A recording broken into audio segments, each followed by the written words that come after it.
सगळ्यांच्या भेटीगाठी झालेल्या होत्या।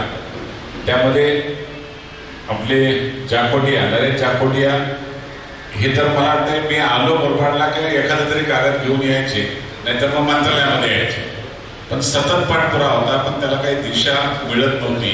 बैठकाही झाल्या बऱ्याच महसूल मंत्र्यांच्याकडं,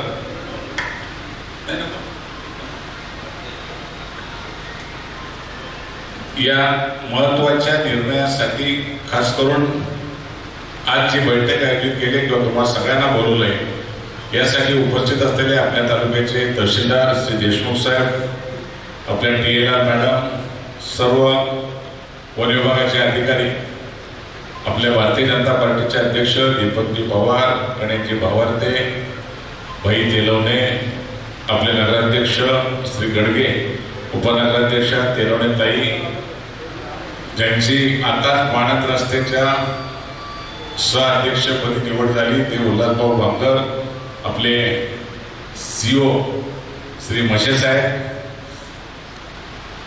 ज्यांनी हा पुढाकार घेऊन तुम्हा सगळ्यांना बोलवण्याचा प्रयत्न केला ते मोहन साशे, सर्वच उपस्थित असलेले आमचे नगरसेवक, जमलेल्या बंधू भगिनी आणि माझ्या मित्रांनो, खरं म्हणजे सरकार कायदा आणतंय पण कायद्यामध्ये कधी कधी लवकर निर्णय होत नाही।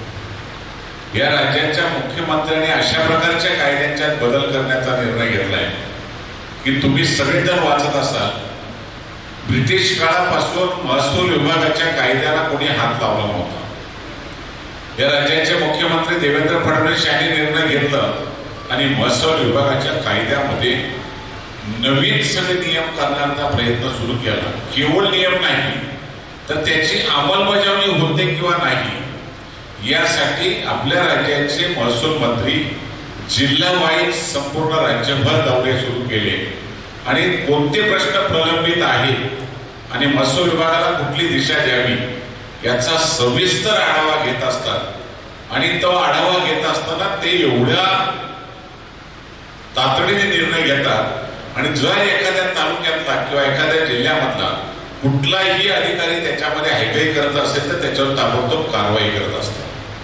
एवढं धाडसी निर्णय घेणारा महसूल मंत्री आपल्याला पहिल्यांदा आपल्याला सापडले। आपली बैठक झाली, त्या बैठकीमध्ये जे आता देशमुख साहेबांनी सांगितली वस्तुस्थिती, खूप महत्वपूर्ण बैठक ठाणे जिल्ह्याच्या आपल्या सगळ्या बाबतीमध्ये झाली।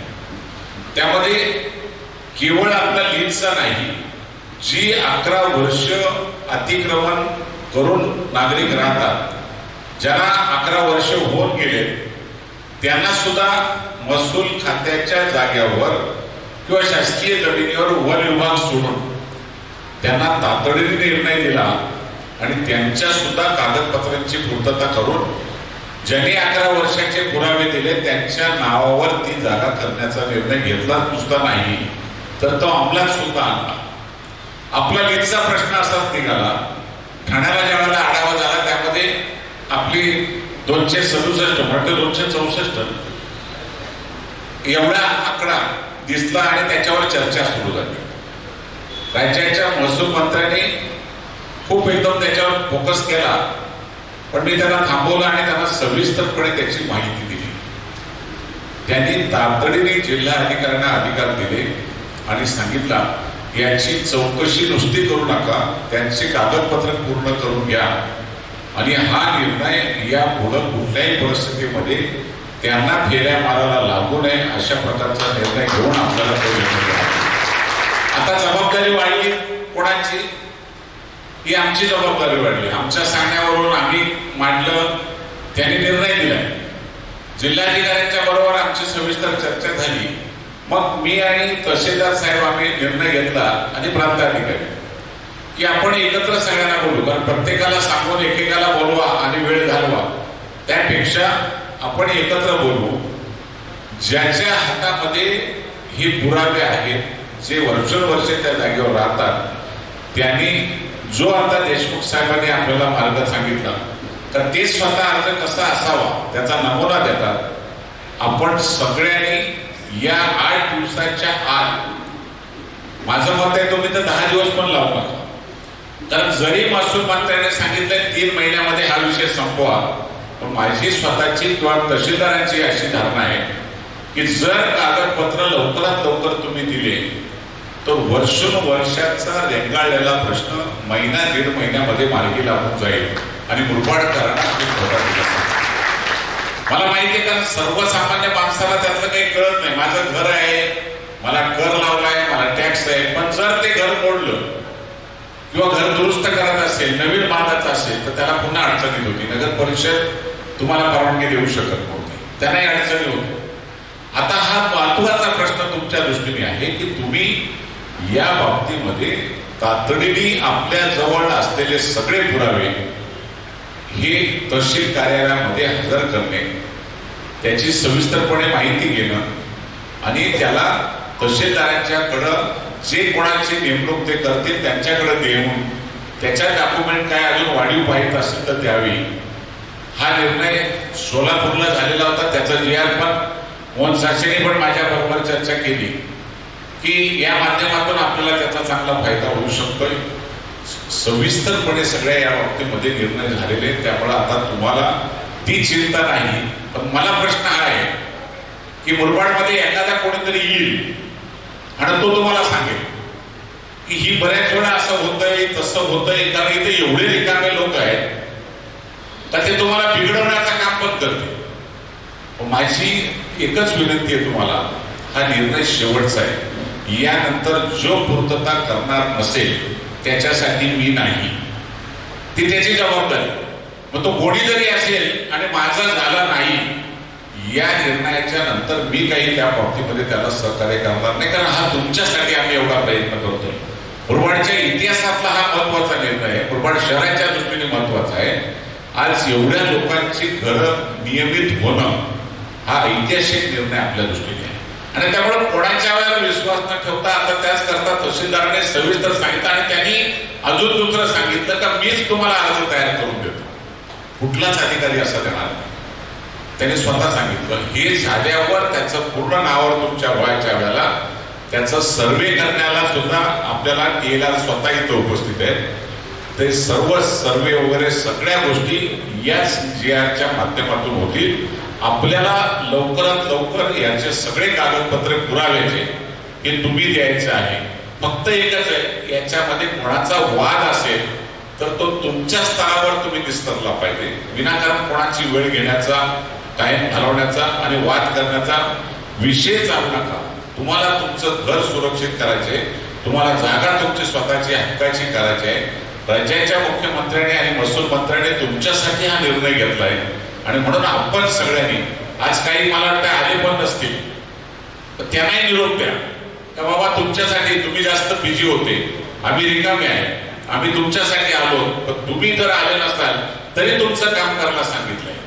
एकदा हे कधीतरी बोललं पाहिजे. बऱ्याच वेळेला काय होतंय की आपण बोलतच नसतो, मग तो सगळीकडे कुठेतरी बडबडत असतो आणि सांगत असतो. कुठल्याही परिस्थितीमध्ये याच्यामध्ये हलगर्जीपणा करू नका. निर्णय चांगला झालाय, कारण याची प्रोसिजर पुन्हा तहसीलदारांच्याकडून जिल्हाधिकाऱ्यांच्याकडे, प्रांतांच्याकडं, जिल्हाधिकारी त्याच्यावर निर्णय घेऊन तुम्हाला अधिकृत करून देणार आहे. त्यामुळे हा विषय महसूल मंत्र्यांनी, मुख्यमंत्र्यांनी आपल्या दृष्टीने सुटसुटीत केलेला आहे. राहिला दुसरा, विनायकरावने एक विषय मांडला की 11 वर्षाची आमची घर नियमित करण्याच्या बाबतीत मला वाटतं 2-3 मातानगर, त्याच्यानंतर सोनारपाडा आणि अजून शेलकेपाड्यामध्ये वन विभाग आहे, नागाचा कड, या 3 ठिकाणी 11 वर्षाच्या काही नागरिक खूप मोठ्या प्रमाणात राहतात. त्यांनी सुद्धा त्याचे सगळे डॉक्युमेंट मला वाटते शिवणच्याकडं ताबडतोब जमा करायचे. हा विषय सोपा नाही, ऐतिहासिक निर्णय तुमच्या दृष्टीने सगळ्यांचा. 11 वर्ष ज्याने ज्या जागेवर राहिलेले आहे त्याला हक्क त्याच्या जागेचा दिलेला आहे. वन विभागाचा प्रस्ताव केंद्र सरकारकडे गेलेला आहे. वन विभागाचा प्रस्ताव तिकडनं मंजूर आल्यावर, कारण ते राज्य सरकारला अधिकार नाही, नियामक करण्याचा अधिकार आहे पण वन विभागाची जागा देण्याचा अधिकार नाही. ज्या वेळेला तो निर्णय येईल त्या टायमाला आपण गायकरने सांगितल्याप्रमाणे आपण त्या पद्धतीने आपल्याला काम करता येईल. पण सध्या वन विभागाची जागा सोडून मुरबाडमधली सगळ्या जागा आपल्या नियमात बसून आपण त्यांना नियमाचा फायदा आणि आपल्याला सगळ्यांना त्याचा चांगला फायदा घेण्याचा निर्णय आपण करतोय. आणि हीच खऱ्या अर्थाने तुम्हाला आजच्या बैठकीच्या बाबतीने सूचना आहे. अजूनही घरामध्ये अजून खूप काही मुरबाडला जे आता सांगितलं पुरोहितनी किंवा बाकीच्यांनी सगळ्यांनी, त्याच्यापेक्षा खूप चांगले निर्णय काय होतात. आपल्याला वाटलं पाहिजे की आपलं गाव खरं म्हणजे पाण्याच्या बाबतीमध्ये मी तुम्हाला देशमुख साहेब सांगेल, मुरबाड शहर मी ज्यावेळेला आमदार म्हणून आलो होतो ना इथं प्रचाराला, त्या टायमाला भाईच्याच वार्डामध्ये घराच्या समोर, त्यावेळेला भाई माझ्या बरोबर नव्हते. आठवण आहे मला. पण एका त्या घराच्या जवळ गेलो आणि त्या मला एक मावशी होती, एक आजी होती, अशा 5-6 जणी जमल्या आणि त्यांनी सांगितलं, साहेब थोडं थांबता का, आता नळ येतील आमची.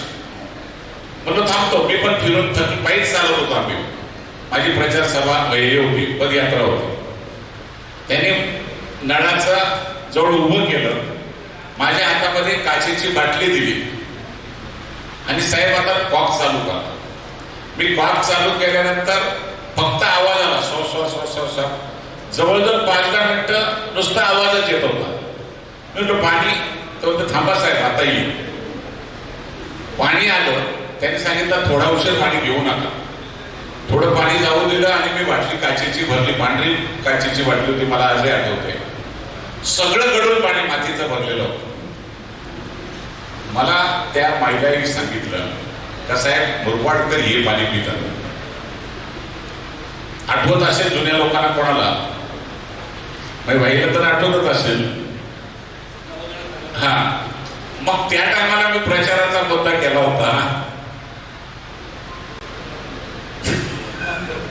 ते बोललं बरोबर नाही, पण तो निर्णय डोक्यात बसला होता. आणि सगळ्यात चांगली योजना मुरबाडची आपली झाली. राज्याचे आज खरं म्हणजे ते नाहीये, उपमुख्यमंत्री नाही, दादा अजितदादांनी एक फिल्ट्रेशन प्लॅन बाहेरच्या देशातून आलं होतं आणि त्यांना ते एखाद्या योजनेला द्यायचं होतं आणि नेमका ती कंपनी आली होती आणि मी त्या ठिकाणी दादांच्याकडे बैठकीला होतो. मुरबाडच्या धर्तीवर GR निघतात. एक शासकीय योजनांची जत्रा ही कोणाच्याच माहीत नव्हती.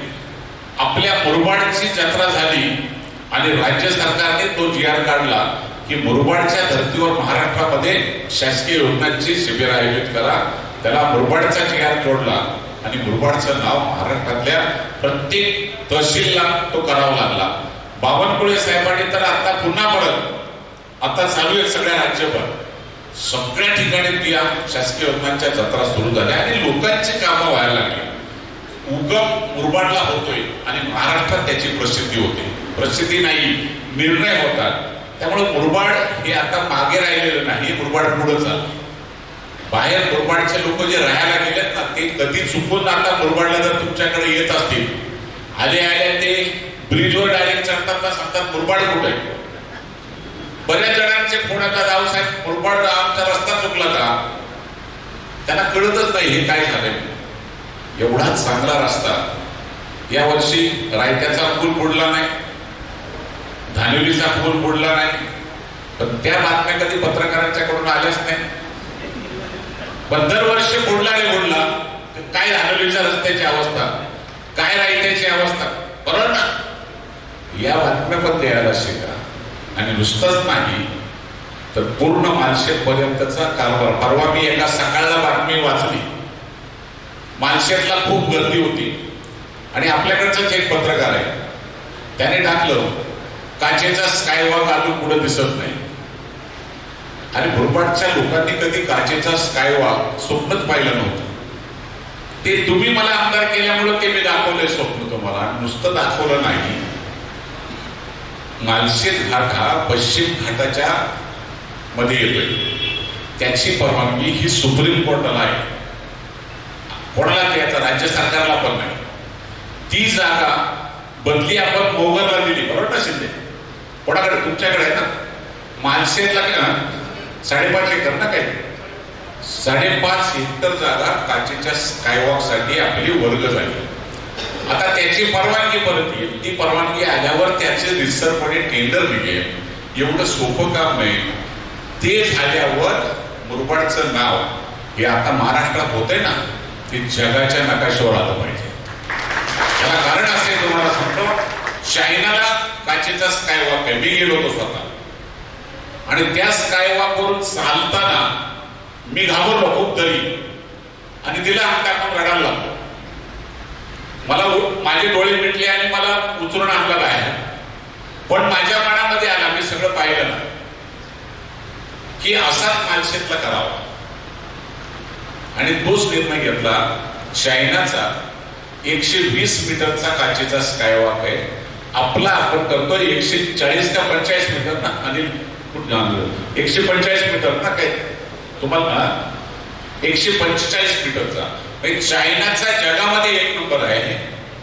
आता तो मुरबाड आपल्या भारताचा नंबर जगामध्ये सगळ्यात मोठा मालशेतला असेल, हा इतिहास सोपा नाही. हे खरं म्हणजे एक एक निर्णय. जुनं मंदिर तोडायला घेतलंय आणि काय बापरे बापरे, म्हणजे पुरातन काळातलं मंदिर, अरे त्या मंदिराला कोणी बघत पण नव्हतं, त्याला कलर लावत नव्हतं. आज तुम्हाला सांगतो, मुरबाडचं मंदिर जेव्हा संगमचं मंदिर होईल ना, ते केवळ मंदिर नाही, एक महाराष्ट्रातलं सगळ्यात चांगलं शंकराचं स्थळ आपण मुरबाडला. साधन आहे ते, राजस्थानवरून दगड आणतो आपण.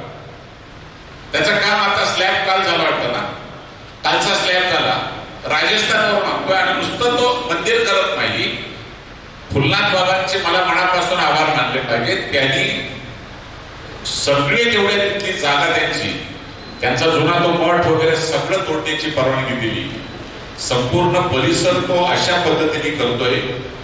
आणि विधिघाट जे आपल्याला आपल्या दिंड्या खूप जातात, दिंड्या एवढ्या जातात आणि त्या सगळ्या सावरण्याला मुक्काम होतो त्यांचा. कितीतरी वर्षापासून सगळे सावरण्याला मुक्कामाला असतात. सावरण्याचा मुक्कामाच्या ठिकाणी महिला पण असतात, इतरही भाविक असतात. मग साईबाबांची दिंडी असेल, आळंदीचे असेल, पंढरपूरचे असेल, या शनी शिंगणापूरच्या असतील, सगळ्या दिंड्या त्या ठिकाणी मुक्कामाला सावरण्याला असतात. मला जी माहिती मी घेतली त्यावेळेला माझ्या मनात आलं, या लोकांच्यासाठी आपण तिथं काही व्यवस्था करावी. आणि मनात आल्यावर अनिल घरात आता इथं नाहीये, भाई एक दिवस जाऊन आले फक्त, त्या ठिकाणी आपण दिंडी भवन बांधाचा निर्णय घेतला. नुसतं बांधाचा निर्णय घेतला नाही, जवळजवळ 3000 लोक एका वेळेला राहू शकतील. दुसरा स्लॅब पण झाला, काम पूर्ण होत आलंय. दिवाळीपर्यंत ते काम पूर्ण होईल.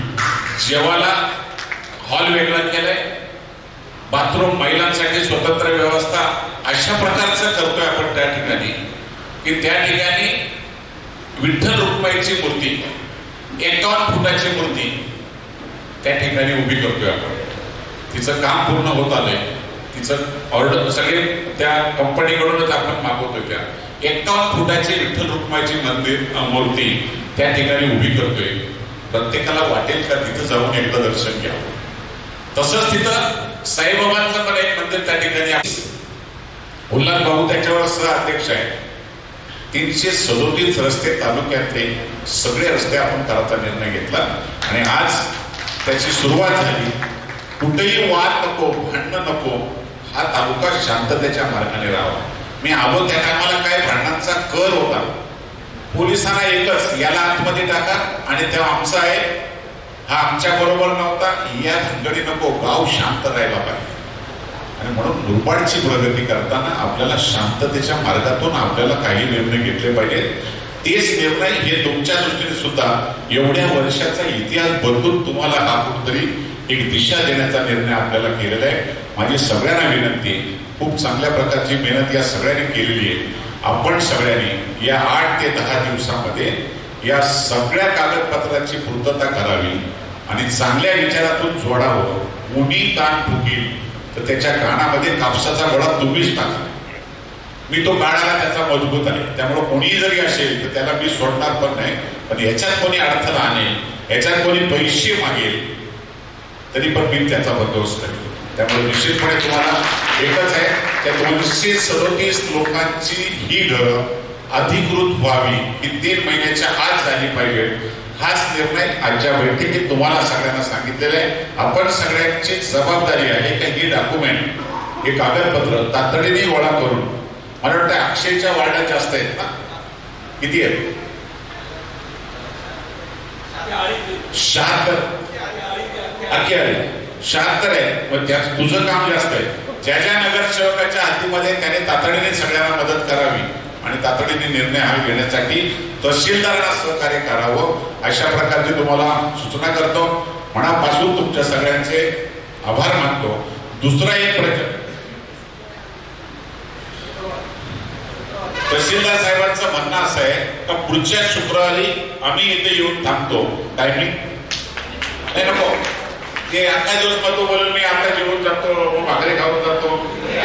11 ते 2 तुम्ही रिकामे नाहीये, आम्ही रिकामे. आपण सगळ्यांनी त्या पद्धतीने करावा. दुसरी एक तुमची शंका होती की तहसीलदार कार्यालय बाहेर नेलं, त्याच्यामुळे आमच्या बाजारामध्ये अडचण आहे. तुम्हाला सांगतो तो निर्णय पण मी घेतला. तुम्हाला माहित आहे का नाही माहिती नाही. आपण जुनं तहसील या ठिकाणी प्रांतसाहेब आता गेले कल्याणच्या मिटिंगला. प्रांतसाहेबांचं कार्यालय आपण त्या ठिकाणी करतोय. 15 ऑगस्टला त्याचं उद्घाटन करतोय. नुसतं कार्यालय नाही, सेतूची सगळी कामं ही जुन्या ठिकाणातून सुरू होतील. त्या ठिकाणी आपल्या सर्कल इन्स्पेक्टरचं कार्यालय, अजून कोणाचं करा, आधार कार्ड वगैरे जेवढे आहेत ही सगळी कार्यालय त्या ठिकाणी होतील. त्यामुळे अजिबात कुठेशी आपल्याला ती अडचण ठेवली नाही. दुसरा निर्णय त्या दिवशी एक असा झाला, पहिला महाराष्ट्रातला निर्णय तुम्हाला सांगतो, आपले तहसीलदार यापुढं प्रत्येक सर्कलच्या हद्दीमध्ये एक दिवस जाऊन बसणार आणि त्या सर्कलच्या हद्दीमध्ये असलेल्या गावातल्या लोकांची कामं तिथं स्वतः तहसील कार्यालयाला न येता त्यांनी तिथल्या तिथं त्यांनी मार्ग लावून द्यायची, असा निर्णय महाराष्ट्रातला पहिला तहसीलदारांनी घेतला. मी त्यांचं मनापासून अभिनंदन यासाठी पण करेल की सगळ्यात ठाणे जिल्ह्यातल्या तहसीलदारांच्या सगळ्यात चांगलं काम असलेलं म्हणून त्यांचा 1 तारखेला जिल्हाधिकाऱ्यांच्या माध्यमातून, सरकारच्या माध्यमातून त्यांचं कौतुक झालं आणि त्यांचं सत्कार. मी तुमच्या सगळ्यांच्या वतीने त्यांचं अभिनंदन करतो. या चांगल्या गोष्टी कधीतरी विचार केला पाहिजे, पण त्या चांगल्या गोष्टी लवकर तुमच्या कानापर्यंत जात नाही. थोडस जरा तुम्ही आता जरा बोलायला शिका. अजूनही बऱ्याच गोष्टी आहेत. तुम्हाला मी सांगायला गेलो तर अख्खा दिवस बोलेल. मुरबाड काय करतोय, डांबर मुक्त सगळे अख्खे तालुक्यातले रस्ते करतोय. एकही रस्ता कुठला डांबराचा ठेवणार नाही. तुम्हाला सांगतो याच वर्षात जवळजवळ 90-95% पेक्षा जास्त होती.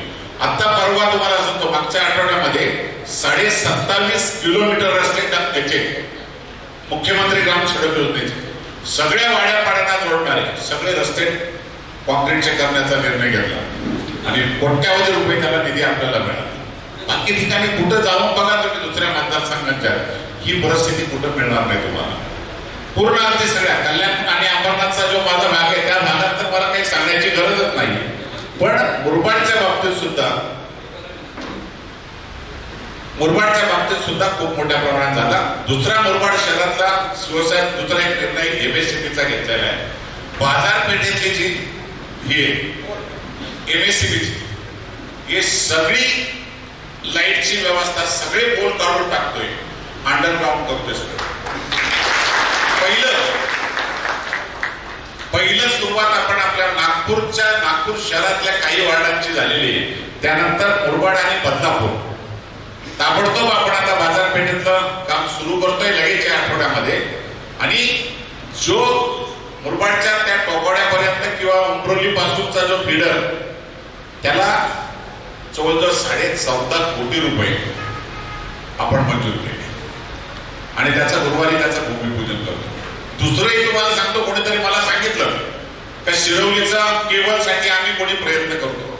अहो अशी पत्र देऊन जर कामं होती ना, आता नुसती लाईन मारून काही जमत नाही, त्याला लग्न करायला लागतंय. बाबांनो आधी लग्न करणं मग सांगा का मी बाप झालो. त्या केबल पाण्याच्या लाईनचं जे विषय आहे त्याला संपूर्ण केबलचं काम ताबडतोब सुरू करतोय. मुरबाडच्या झाडं तोडायला नको, शिरवलीपर्यंत पूर्ण लाईन टाकून घेतोय. डीपीसी मधून त्याला पैसे घेतले, कोणाचे नाही. राज्याच्या मुख्यमंत्र्यांनी स्पेशल बाब म्हणून मुरबाडला तातडीने ते काम करावं अशा प्रकारचा निर्णय दिलेला आहे. त्यामुळे कोणीतरी उठतंय आणि सांगत सुटताना मला कधी कधी दुःख वाटतं. मी कधी बोलत नाही. मग अशी कोणीतरी सांगितलं का साहेब कधी सांगत नाही. मी सांगू काय, करणारच मी आहे. कोण हे करणार, कोणी केलंय, करते कोणी, आणि कोणी मागत पण नाही, न मागता देतोय. त्यामुळे आपल्याला सगळं एसटी डेपो होणारच नाही. काय झालं आता, एसटी डेपो सगळ्यात टॉपचा. एसटी बसच्या बाबतीत पण आमचं जारखोट्या बोंबलत होते. आता कल्याण मुरबाड एवढ्या बस सुरू झाल्या का मला सगळे टॅक्सीवाले माझ्याकडे येतात. एवढ्या बस चालू केल्यात, आता किती बस आहेत? का नाही, अजून दुसऱ्या 10 दिल्या. गाड्या कमी नाहीत. आणि दुसरंही सांगतो, अजून 1 ते 1.5 महिन्यामध्ये सगळ्या खेड्यातल्या बस या इलेक्ट्रिक बस आणतोय आणि त्या सगळ्या एसी बस असतील. सगळ्या एसी बस असतील. मुरबाड तालुका पहिला असेल. माझा आदिवासी सुद्धा एसी बस मध्ये मुरबाडला येईल, एसी बस मधून कल्याणला जाईल. ही कुठं घडणार नाही आणि घडलंही नाही. त्याची सुरुवात आपल्या मुरबाड पासून होते. आणि म्हणून आपण सगळ्यांनी चांगल्या विचारातून विकासाच्या बरोबर आम्हाला एवढी संधी देतात, त्याचा खरा विकासाचा मॉडेल मुरबाड आहे. अजून खूप काही बऱ्याचशा गोष्टी करायच्या आहेत. आता मागे मी एकदा बोललो होतो, ते स्वप्न पण माझं पूर्ण करतात. नशिबाला एक तरी सातबारा हवा. तिथं गाडी जोडी बसवतो, किती दिवसात पाहून होईल. गाडी जोडीची माझी इच्छा होती, त्या ठिकाणी त्याचं काम होत आलंय. बैलगाडी आहे, जोडी, आणि तिथंशी मुलं पण 2 असं सांगितलं शेतकरी आमचा, तो त्याच्यात बसवायचा आहे. माझी इच्छा आहे का तुमचा सातबारा टिकला पाहिजे. सध्या सगळ्या गावांच्या वर्मा, धर्मा, शर्मा आले खूप मोठ्या प्रमाणामध्ये सगळे. आणि विकणारा काय सांगतो माहितीये का, मी जमीन देईल पण माझ्या पोराला वॉचमन ठेवला पाहिजे. काही प्रामाणिकपणा आहे आमच्या शेतकऱ्याचा. थोडासा हे विचार, काही गोष्टी केल्या पाहिजे. चांगल्या विचारातून आपण पुढे गेलो पाहिजे. आता मुरबाडच्या प्रगतीला कोणी थांबवू शकणार नाही. तुम्हाला हेही सांगतो, रायट्याचं वडोदऱ्याचं काम पूर्ण झाल्यावर बापसाई मांडोली पर्यंतच्या जागा सगळ्या गोडाऊन हबमध्ये गेल्या. मध्ये बरेच येते. लगेच सुरुवात आपल्या कोडगाव पासून होते. भिवंडीचं गोडाऊनचा हब हा संपूर्ण या बाजूला आता यायला सुरुवात होईल. आणि एवढ्या मोठ्या प्रमाणामध्ये त्याचा फायदा होईल तर तुम्ही न बोललेलं पाहिजे. तो नुसता तोच करत नाही. तुम्हाला सांगतो, मुरबाडवरून मुंबईला जायला 1च तास लागेल, 1.25 तास पण नाही लागत. ठाण्याला जायला 1.5 तास लागतो, 2 तास लागतात कधी कधी. पनवेलचा टनेल आहे, बदलापूरचा तो पूर्ण झालाय, लवकरात लवकर पूर्ण करतोय. आणि दुसरा एक महत्वाचा रस्ता समृद्धीसारखा टाकतोय. हैदराबाद, लातूर, बीड अशा मार्गे मालशेज घाटातून म्हसा मार्गे बदलापूरला नेतोय. 612 की 52 अशा किलोमीटरचा रस्ता आपण करतोय. मुरबाड तालुक्याची दिशा ही बऱ्याच जणांच्या नजरा लागेल अशा प्रकारची होते. आणि म्हणून मुरबाडकरांनी आपण आपल्या या चांगल्या गोष्टीचा विचार आपण खऱ्या अर्थाने करावं अशी तुमच्याकडून अपेक्षा व्यक्त करतो. अजून खूप काय बोलता येईल, पण आजचा विषय एकच आहे की मला या 8 दिवसामध्ये तुम्ही सगळ्यांनी कागदपत्र द्या. सगळी कामं बाजूला ठेवा. बाहेर कोणी गेला असेल तर त्यालाही बोलवा, पण कागदपत्र पूर्ण करून हे काम लवकर करा अशी विनंती करतो आणि थांबतो. जय हिंद, जय महाराष्ट्र.